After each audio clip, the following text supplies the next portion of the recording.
Bismillahirrahmanirrahim. Assalamualaikum warahmatullahi wabarakatuh. Innal hamdalillah nahmaduhu wa nasta'inuhu wa nastaghfiruh wa na'udzu billahi min shururi anfusina wa min sayyiati a'malina. May yahdihillahu fala mudhillalah wa may yudlil fala hadiyalah. Asyhadu an la ilaha illallah wahdahu la syarikalah wa asyhadu anna Muhammadan abduhu wa rasuluh sallallahu alaihi wasallam. La haula wala quwwata illa billah, amma ba'du. Hadirin wal hadirat jamaah kaum muslimin a'adzakumullahu jami'an. Pada kesempatan yang mulia ini kita membahas sebuah ayat yang terdapat di dalam surah At-Takasur. Surah At-Takasur, yakni surah urutan yang ke-102. Ayat yang kita bahas adalah ayat yang terakhir, ayat 8. Allah tabaraka wa taala berfirman, "Tsumma latus'alunna yauma izin anin na'im." Kemudian sungguh kamu akan ditanya pada hari itu tentang nikmat-nikmat yang telah diberikan Allah kepada kita.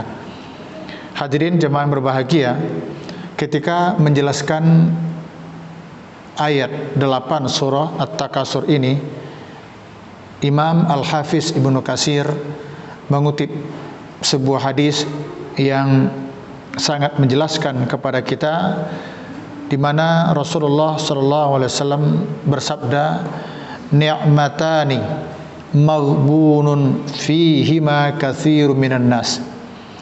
Ada dua nikmat yang banyak manusia terpedaya.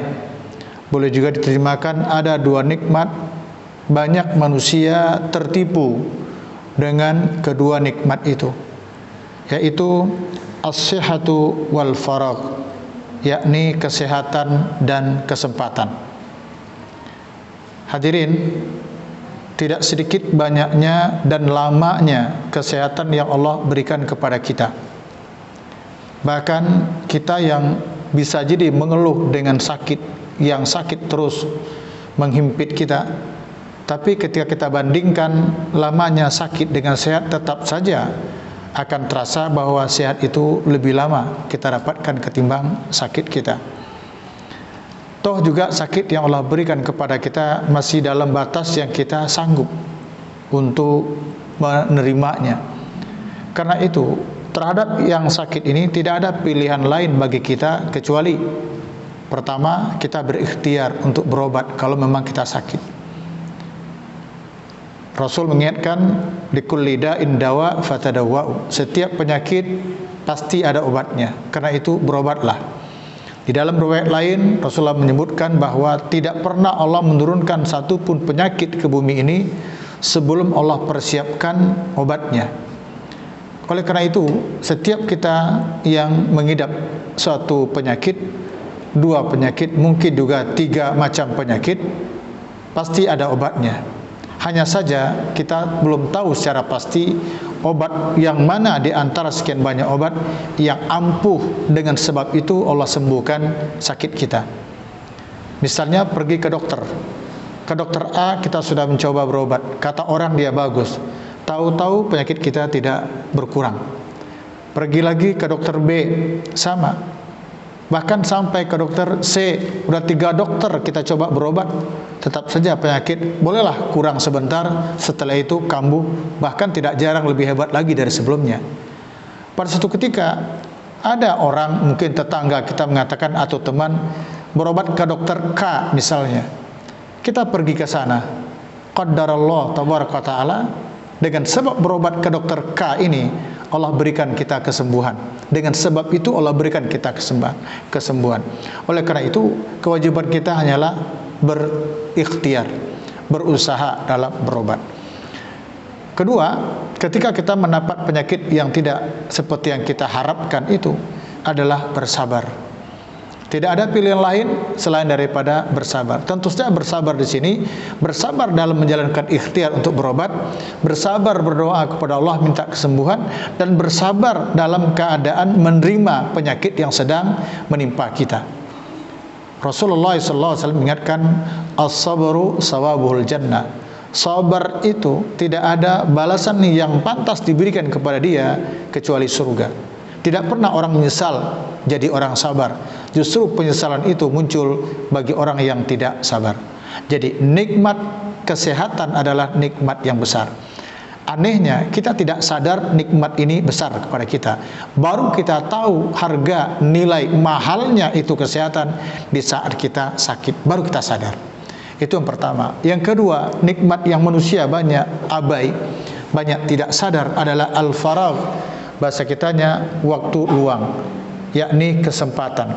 Selalu kesempatan itu datang menghampiri kita, tetapi karena kelalaian kita, karena kesibukan kita terhadap sesuatu yang tidak penting, bisa jadi kesempatan yang berharga itu pergi begitu saja. Dan satu kali kita kehilangan kesempatan adalah hal yang sulit bagi kita untuk mendapatkan kesempatan-kesempatan lainnya. Istilah orang kampung dahulu, satu kali kita ketinggalan kereta, maka untuk selamanya menjadi penyesalan. Karena kereta yang datang berikutnya kita tidak tahu pada jam berapa, entah berapa lagi setelah itu.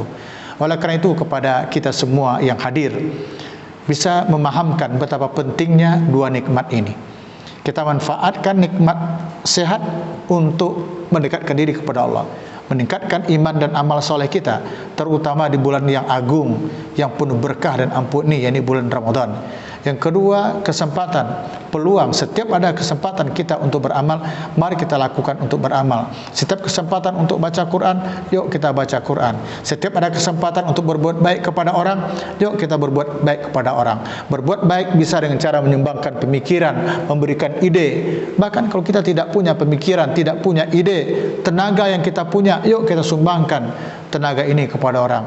Insya Allah orang yang penuh hidupnya dengan pengabdian tidak akan pernah menyesal di dalam menjalani kehidupannya. Justru penyesalan itu muncul bagi orang yang selalu abai, yang lalai termasuk terhadap kedua nikmat ini, yaitu nikmat kesehatan dan nikmat kesempatan atau peluang. Mudah-mudahan kita tidak termasuk ke dalam kelompok orang-orang yang merugi, yang tidak peduli, yang tidak tahu akan besarnya nilai kedua nikmat yang Allah berikan kepada kita. Mudah-mudahan ini memicu kita, menjadi pelcut bagi kita untuk senantiasa meningkatkan keimanan kita, ketakwaan kita, amal soleh kita kepada Allah Tabaraka wa Ta'ala. Subhanakallahumma wa bihamdika asyhadu an la ilaha illa anta wa astaghfiruka wa atubu ilaik. Walhamdulillahirabbil alamin. Wassalamualaikum warahmatullahi wabarakatuh.